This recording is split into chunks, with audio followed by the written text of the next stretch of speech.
pirmininkė, gerbiamas komisarė.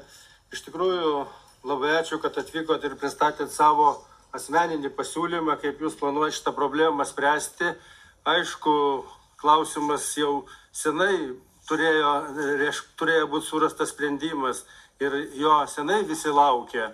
Jis yra tikrai uždelstas, laikas bėga labai greitai. Čia tos porą savaičių prabėgs labai greitai ir sprendimas reikalingas šiandieną.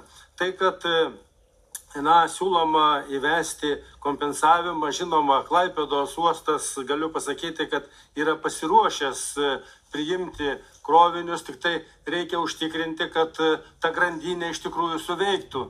Ne tik tai kompensuoti tam, kuris patirs nuostolius, bet ir kad nebūtų pajungta išorė pardavimas. Nes, kaip žinia, vienos ES šalys yra importuotojos grūdų, o kitos eksportuotojos. Pavyzdžiui, Lietuva labai daug eksportuoja. Ir kad neatsitiktų problema, kad vieną problemą, kuri buvo Lenkijoje ir Rumunijoje, perkelsim į kitas šalis, į Baltijos šalis. Tai iš tikrųjų ta grandinė, kurią jūs planuojat įgyvendinti, turi būti sukontroliuota. Jeigu jinai nebus sukontroliuota, bus kitos problemos. Na ir mano dar klausimas būtų, kaip jūs skaičiuojat, kiek gali pakeisti pasaulinę, pavyzdžiui, kviečių kainą jūsų siūloma, formulė. Ačiū.